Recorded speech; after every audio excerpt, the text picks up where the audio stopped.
Good morning friends. तो जैसे कि हम लोग का चैप्टर था बहुउद्देशीय परियोजनाओं के बारे में, तो हम लोग देख लिए थे जो बंगाल की खाड़ी में गिरने वाली नदियां हैं उस पे जो परियोजनाएं थे हम लोग उसको देख लिए थे। इसके बाद हम लोग देखेंगे जो नदियां अरब सागर में गिरेंगी उस पे जो परियोजना बना है, उस पे जो बहुउद्देशीय परियोजना है आज हम लोग उसको देखेंगे।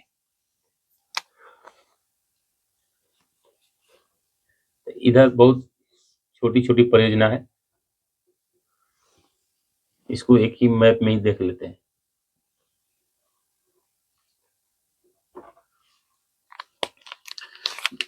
जब नदी का हम चैप्टर बता रहे थे तो यहाँ बताए थे लूनी नदी, जो कि राजस्थान की सबसे लंबी नदी है, बताए थे। यहाँ पे जो कच्छ के रण में यहीं पे क्या होती है, विलुप्त हो जाती है, जो समुद्र में अपनी पानी नहीं गिराती है। यह लूनी नदी पे एक परियोजना है, यहाँ पे जवई परियोजना, जवई परियोजना। परियोजना तो खैर लिख नहीं रहे हैं, बस यहीं पे रखिए जवई परियोजना। इसके बाद जो ये अरावली श्रेणी है, तो इससे एक नदी पूरब की तरफ जाती थी जिसको बोलते थे पूर्वी बनास, एक पश्चिम की तरफ आती थी जिसको बोलते थे पश्चिमी बनास।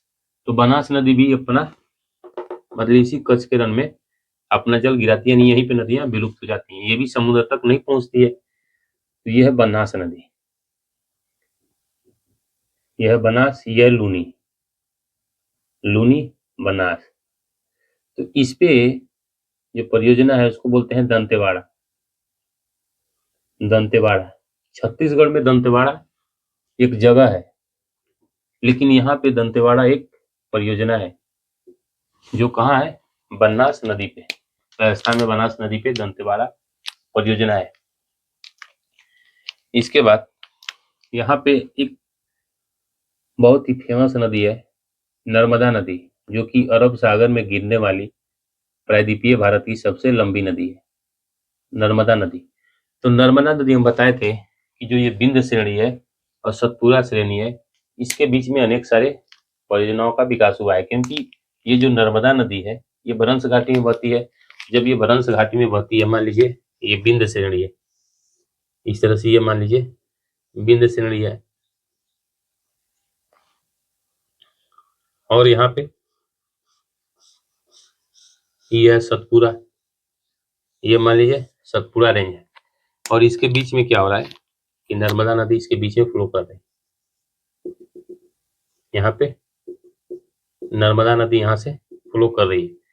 तो इसी जगह पे जो यहाँ सकरा एरिया था, वहीं पे अनेक यहाँ पे बांध बनाया गया है, बांध बनाया गया है ताकि ये जो क्षेत्र है मालवा का पठार वाला जो क्षेत्र है, वहां पे जल की सप्लाई किया जा सके। तो यानी जल की सप्लाई कहाँ पे करने के लिए, ये जो एरिया, क्योंकि ये सब देखेंगे तो आग्नेय चट्टान से बना है, यानी लावा निकलने से ये जो क्षेत्र बना है, तो वहाँ पे भूमिगत जल की कमी पाई जाती है। तो इसी कमी को दूर करने के लिए यहाँ पे अनेक सारे परियोजना बनाया गया है नर्मदा नदी पे, और ये अरब सागर में गिरने वाली सबसे लंबी नदी भी है। ये भी कहाँ से निकलती है, अमरकंटक से निकलती है। तो इस पे और यहाँ पे बड़ौच स्थित है, ये हम आपको नदी में बता चुके हैं।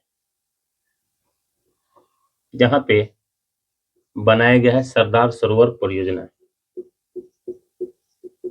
सरदार सरोवर, सरदार सरोवर, सरदार सरोवर परियोजना बनाया गया है। ये कहाँ, गुजरात में बनाया गया है। किस नदी पे, नर्मदा नदी पे। और ये कितने क्षेत्र की परियोजना है, कितने स्टेट की परियोजना है, तो इसमें एक तो गुजरात पे है, तो गुजरात होगा ही, एमपी से नदी आ रही है तो एमपी भी होगा। लेकिन इससे दो और स्टेट मिले हैं, क्योंकि यहाँ से नहर निकालकर राजस्थान भी ली गई है, यानी यहाँ से नहर राजस्थान भी जाती है, तो इसीलिए इसमें राजस्थान भी है। और यहाँ से नहर निकालकर महाराष्ट्र भी पहुंचाई जाती है, तो यहाँ पे महाराष्ट्र भी है।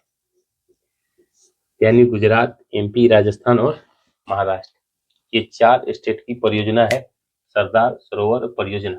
गुजरात, एमपी, राजस्थान, महाराष्ट्र। और ये सरदार सरोवर परियोजना कहाँ है, गुजरात में है। किस नदी पे है, नर्मदा नदी पे है। एक और यहाँ पे बनाया गया है परियोजना ओंकारेश्वर, यह है ओंकारेश्वर, ओंकारेश्वर, ओंकारेश्वर ये भी बनाया गया है नर्मदा नदी पे ही। इसके बाद इसको यहाँ लिख ले रहा हूँ, ओंकारेश्वर।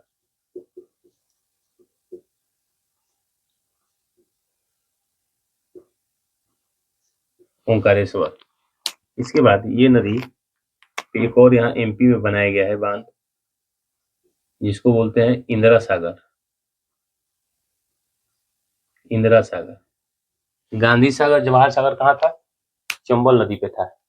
लेकिन इंदिरा सागर कहाँ है? नर्मदा नदी पे, एमपी में। और ये भी क्वेश्चन पूछा गया है, ये भी एमपी के पीसीएस में ये क्वेश्चन पूछा गया है कि इंदिरा सागर कहाँ है, तो ये एमपी में। किस नदी पे है? नर्मदा नदी पे है। इसके बाद यहाँ पे जब तवा नदी मिलती है, एक और यहाँ पे डैम बनाया गया है और इसी के पीछे एक जलाशय बनता है। ये तवा डैम है, तवा नदी पे है तो तवा डैम, और इसके पीछे जो जलाशय बनता है उसको तवा जलाशय बोला जाता है। तो ये सरदार सरोवर, ओंकारेश्वर, इंदिरा सागर, ये कहाँ है? नर्मदा नदी पे। इसके बाद एक और भ्रंश घाटी में नदी बहती है, इसको बोलते हैं तापी नदी या ताप्ती नदी, जो कि कहाँ से निकलती है? बैतूल के पठार से। हम आपको बताए थे बैतूल का पठार कहाँ है, क्योंकि ये सतपुड़ा, महादेव, इसके बाद मैकाल था।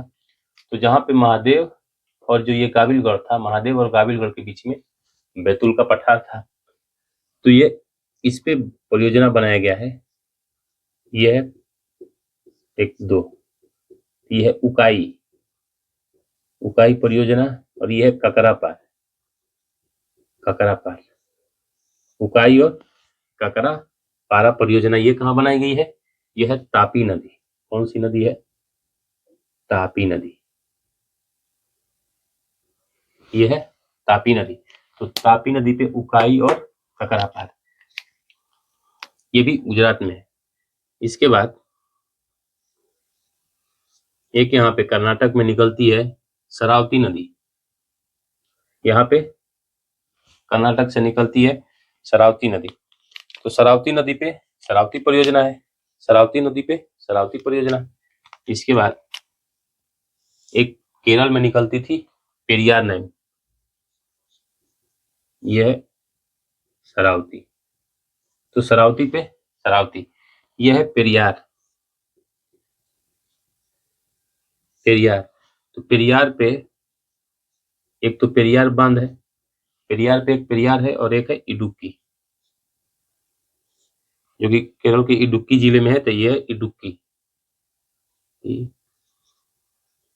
इडुक्की, और ये है पेरियार। इडुक्की पेरियार डैम, ये पेरियार नदी पे ही है, नदी के नाम पे भी है। ये है पेम्बा नदी, जो लास्ट टाइम बताए थे पेम्बा नदी। तो पेम्बा नदी पे परम्बिकुलम अड्यार बांध है। यहाँ पे कौन सा है? परम्बिकुलम, परम्बिकुलम अड्यार, ये भी केरल में है, परम्बिकुलम और अड्यार बांध। तो ये लूनी नदी पे जवई, बनास नदी पे दंतेवाड़ा, नर्मदा नदी पे सरदार सरोवर, ओंकारेश्वर, इंदिरा सागर। इसके बाद तवा पे है तो तवा परियोजना, जिसमें तवा जलाशय भी है। इसके बाद तापी नदी पे उकाई, ककरापार। इसके बाद शरावती नदी पे शरावती परियोजना कर्नाटक में है। इसके बाद केरल में पेरियार नदी पे इडुक्की और पेरियार बांध। इसके बाद पेम्बा नदी पर परम्बिकुलम अड्यार बांध बनाया गया है।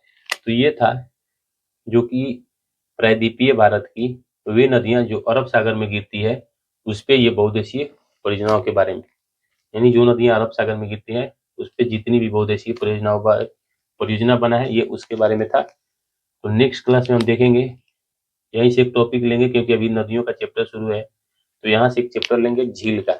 नेक्स्ट क्लास में हम देखेंगे जो भारत की झीलें हैं उसके बारे में। तो आज के लिए इतना ही, धन्यवाद।